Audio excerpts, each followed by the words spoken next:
Hey, Axis and Allies players, a good captain here. Welcome to round 8 in this game of Axis and Allies 1914 against a human opponent. Out-of-box setup, no bid. Let's review the Italian and American turn, and then we'll go ahead and do... Oh, I guess this isn't round 8, this is Austria round 9, right? Okay. So, history. Under the purchase units, the Italians purchase 7 infantry. All spent. And this move is surprising to me. And it will become evident why momentarily. But he didn't just send in a blocker clearing team, which is what I thought he would do. He sent the whole damn army in. So Venice is going to stomp Trieste.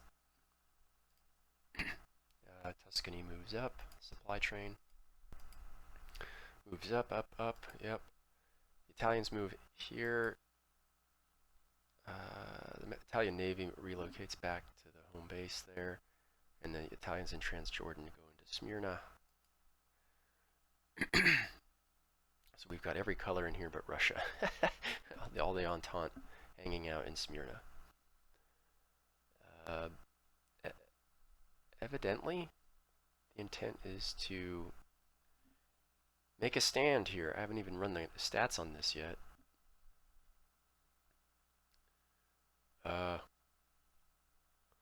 It's interesting. This makes me... I wonder if then this move I did with the Austro-Hungarian fleet was the right one.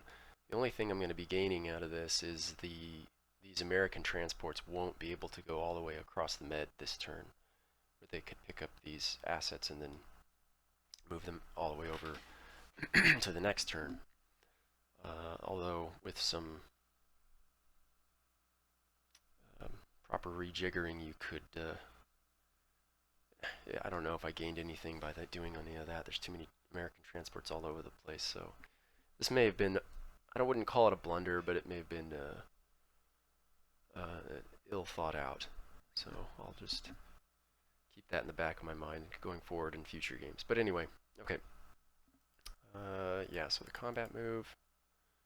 Did we get somebody? No. So the Austrians missed. Italians place 7 infantry. America's turn. 2 more transports. So that's 3, 4, 5, 6, 7, 8, 9, 10, 11, 12. My God.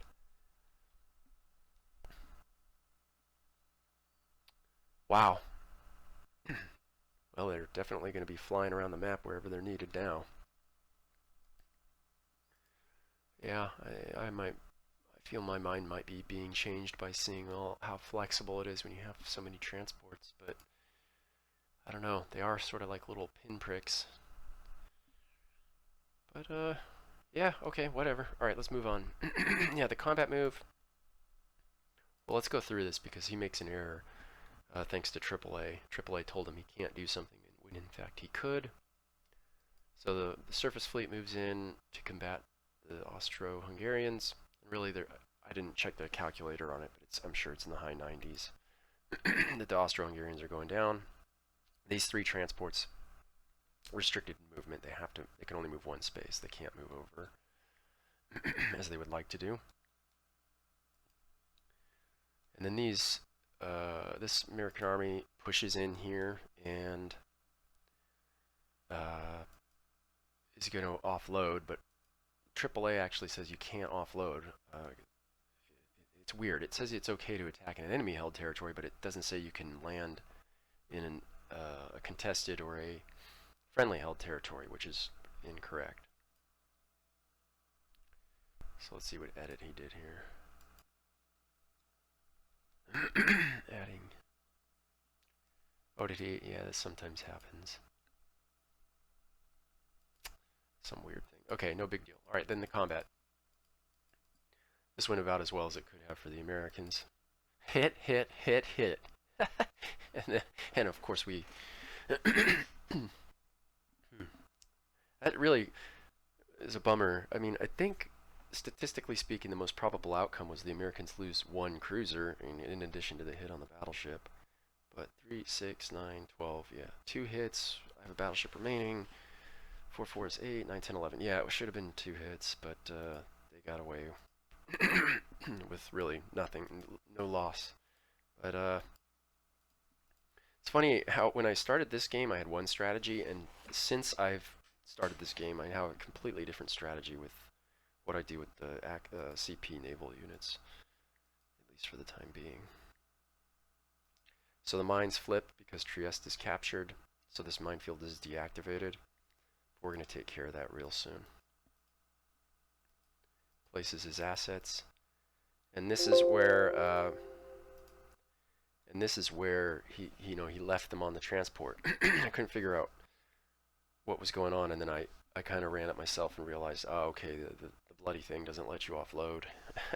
So I messaged to him and squared up with him about this, and he would like them unloaded into Piedmont, so I went ahead and fixed that for him. So here you go with the purchase. I'm going to buy 1 armor and 9 infantry. I've already kind of planned this out off screen, so we'll go through that towards the end. We're going to save 1, because saving that 1 will get us a number divisible by 3 if everything goes well, and everything should go well. Okay. So, first we got to clean up Russia. It's pretty shocking this thing made it. Around 9. Huh. It's pretty late in the game for Russia to go down. And yeah, I'm not pulling any punches here. The only move I was pondering was moving 2 pieces into Romania, and the only reason I was pondering this is because, whoops, I was going to send the whole lot into Russia, and this is like a 97 or 98%, so it's not 100.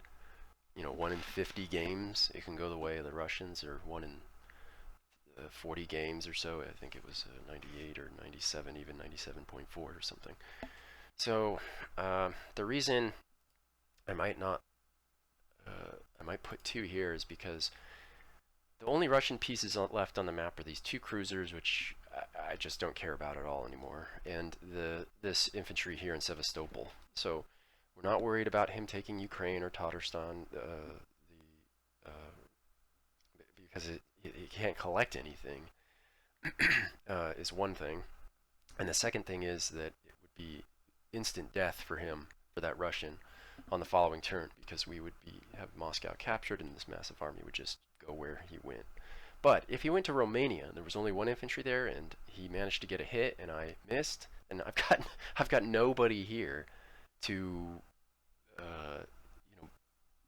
manage that situation.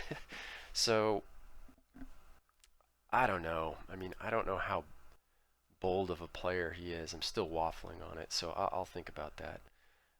The rest of this is pretty.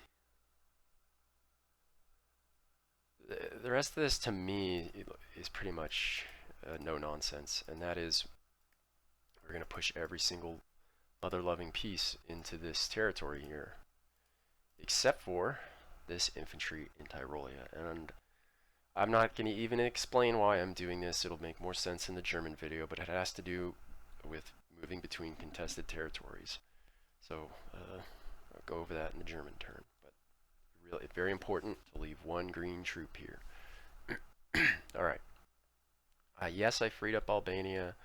Yes, the French could sea lift units in to take it, and it would go Italian, because it's an Italian-aligned minor power. And if the French didn't do it, then the Italians could do it. And if the Italians didn't do it, then the Americans could do it. But I decided not to leave even 1 infantry there, because the Italians, the French, and the Americans all have a battleship. And I'm okay with keeping that troop alive and adding him to Trieste. Normally I do leave blockers, though. So now I guess it comes time to do this decision up here in Russia. So let's just look at the stats for 28 infantry, 9 artillery, and 4 fighters. against 5 infantry and 8 artillery. So here we go. Let's just get this right with the, so the tub swing looks right. And yeah, 97 when we have 28. So when we add in the 29th piece, if it goes to 98, I'll take him. Oh, it went to 98. Yeah, that 97% is 1 in 33 games. 98% is 1 in 50 games. And I really like that 1 in 50. So I'll risk. I don't know if he'll be so bold. I don't think he's that aggressive of a player. Okay, so that's it. Let me just cycle through as a matter of procedure. Yeah, that'll be it. I'll do the Moscow battle first. Okay, we got him. And what did he hit me? Okay, yeah, this is pretty much par. He was supposed to get 6 or 7 hits. He rolled a little on the teeny tiny bit of a warm end there and got the 7th hit. No harm, no foul. Okay, now this Trieste battle. So I can ignore 5 hits. He's statistically supposed to get 17 or 18 hits, but I can shrug off 5 of those. So that's 12 or 13 hits. So I'm going to lose 12 or 13 infantry. So I should have 24 or 25 when this is over. And my hits should be 24, maybe 25. That's the odds. So I'm going to come out 12 pieces ahead. At least I should. Let's see how. So what did I say? Yeah, 20. Okay, I rolled 23. So whoop-de-doo. So they're all infantry losses, and he should roll 17 or 18 hits, so he rolled 1 down as well. And then we shrug off 5, and that looks right. Okay, so there we are. That massive Italian army is now shattered, and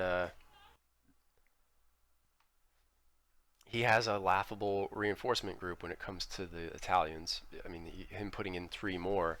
I mean, that was really, this was almost like a mandatory move. Like, insane not to.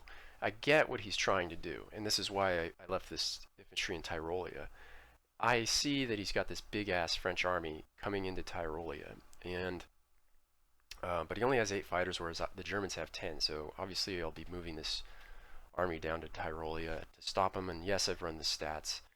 It's very even. It's kind of 50-50. But the point of, now I've gone this far, I'm going to go all the way. I'm not going to let this green infantry die. And I'm going to create a contested zone here. So even though the French will attack the Germans and both sides will, damage each other significantly, I'll be able to move from this contested zone in Trieste and shift my army north into Tyrolia and be able to square up with the French army as the Austro-Hungarians on the following turn. Whereas the Italians will not be able to do this. They can move these 3 infantry into Tyrolia, but you would not be able to move units in a contested zone into another contested zone where there's no units from your side already there. From your country, I should say. Not necessarily your side. Hopefully that made sense. But anyway, it's a game mechanic that the more you're aware of it, you can see opportunities like this. So hopefully it works out for the CP. It might not. Anyway, that's it. We drop in this army. So that's why I went heavy infantry, because I knew I would, we're going to suffer a lot of, we would suffer infantry casualties here, and we're going to suffer more when we engage the French next turn. So even with a healthy amount of armor, your infantry reserves will deplete. So focus on infantry. So we'll see what the French do. I'm not sure what he'll do once he sees how I'm planning on defending this area. So normally we would just skip straight through. At this point, Russia's dead, so the game will start to speed up. But there's this 1 Russian infantry piece left. So and these 2 cruisers. Oh, by the way, here's another thing. When you create a contested zone, doesn't matter that this thing started out as Italian and at the top of the turn and that the Austrians didn't take it back completely. Doesn't matter at all. If it's a contested zone, the minefield reverts to the original owner. the side of the original owner. So even if Germans were here and there were no Austrians and Germans and Italians were fighting here in a contested zone, this is an Austrian minefield. Not that the minefield cares what country it represents, but another small little game bit. But if those Russian cruisers try to come in here and finish off that Austrian transport, they have to run through the minefield. So we flip it back. So that's it. I think that's it. Yeah. Thanks for watching this. All the best from the good captain, and bye bye.